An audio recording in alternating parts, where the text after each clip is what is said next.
Good morning. This is the Great Basin Fire Potential Briefing for Saturday, July 5th. Looking at the impact map, we still have some concerns about gusty winds approaching 30 miles an hour in parts of Ely's area into southwest Utah. We do have some fire activity in those areas, so I have to keep an eye on that. Otherwise, just a few isolated showers well up in the far north. Those will be sliding out. And the next 2 days, as high pressure builds in, we'll see a significant warming and drying trend region wide. Looking at satellite imagery this morning, see mostly clear skies, but we still have some clouds across parts of Idaho. You can see the strong southwest flow gradually pushing those out to the north and east, and see some residual smoke in some areas from our burning yesterday, and that'll resume with the daytime heating this afternoon. Quite a bit of lightning yesterday, looking on the right-hand side across northeast Nevada into northern Utah and parts of southeast Idaho and western Wyoming. And the further east you go, the more moist the fuels are. But on the western half of this lightning shield, there could be some concerns for new ignitions, as well as some of this lightning here south of Boise. We'll monitor this as we get hotter and drier in the coming days. There was some rain with it, but that'll be evaporating very quickly. And you see a lot of new starts here given in the red. Overall, and existing fires in the open circles here. Looking at observed precipitation the past 7 days, we do have kind of a scattering, mostly light stuff. The lighter shades of blue, a few hundredths of an inch to a tenth of an inch. Heavier amounts, not including yesterday, were in some of the higher terrain of south central Utah. A lot of that was 6 or 7 days ago, and that's starting to wane right now. See the percent of normals on the right-hand side.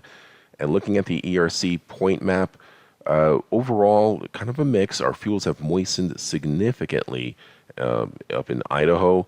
From the recent rains, they'll be drying out in southern Idaho and northern Nevada very quickly.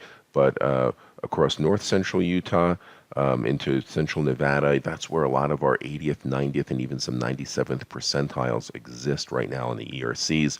Also drying out quite rapidly down across far southwest Utah.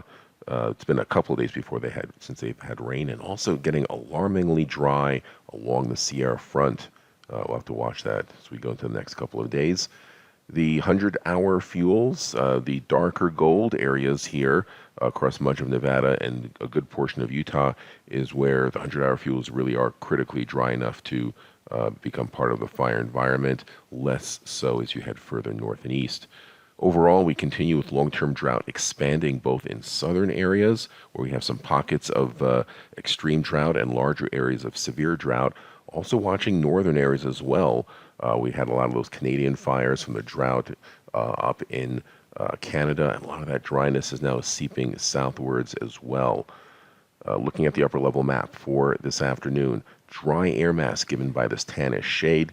Still some moderate upper level winds, 25 to 30 knots at the mid levels. Those could mix down as gusts. You see our 7-day outlook. We don't have high risk. Winds not nearly as strong as yesterday's. Drying out in a lot of areas where you see the brown, moistened up a little bit in the areas that are yellow and green further north. You can see the daytime humidity, single digits in the south, teens in central areas, and then rapidly climbing into the 20 to 30% range up north. And the winds that we're most concerned about is this pocket here across right along the Utah-Nevada border. Some of those gusts could be 25 to 30 miles an hour. We'll have to also watch some of that stuff off the Uintas. The stronger winds further in northwards into eastern Idaho will be coinciding with higher humidity of 25 to 30%, so not as concerned there, at least for today. Looking at smoke, morning smoke on the left-hand side, afternoon smoke on the right as the burning intensifies and gets picked up by the stronger transport winds. We'll see a lot of that smoke coming out of parts of southern California and southeast Nevada, pushing into parts of northern Utah as we go through the day. Also, some of our new fires, new and emerging up in northern Nevada, will be producing some smoke as well. Now, on Sunday, we do see that a weak low pressure area is approaching the California coast, but doesn't have much moisture.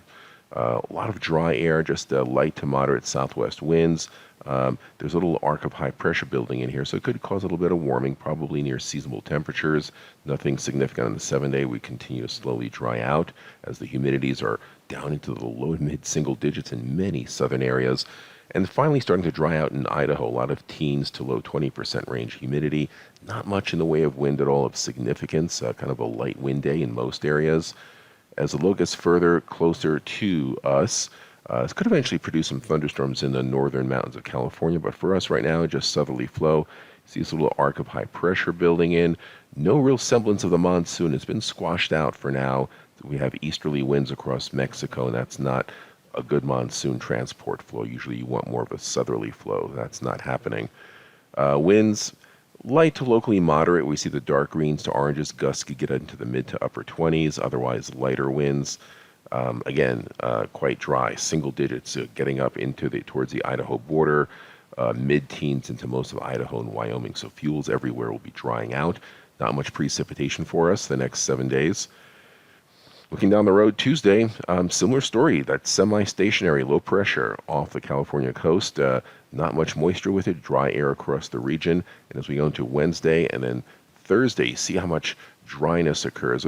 There's a weak disturbance here. It could fire off some lightning in the northern areas. See little green blobs through here. We'll have to see how much we dry out between now and then, if that'll be of significance for new starts and large fires. But as we go into Friday, still kind of under, I wouldn't say full high pressure, but there is high pressure pushing up from Montana all the way up to Canada. I would say probably just normal summertime heat, but not much in the way of super strong winds at this point. But a lot of areas would have dried out significantly. You see the 7-day on the right-hand side. Total precipitation next 7 days, not much at all for our area. And you see the monsoon train having a tough time reaching even the southern Arizona border. So no monsoon threat for us in the 7 days, and probably not much for the next 14 days as we see the precipitation chances really maybe just edging up into the central part of Arizona, but dry north of there, also above normal temperatures. This concludes our briefing. Have a great day.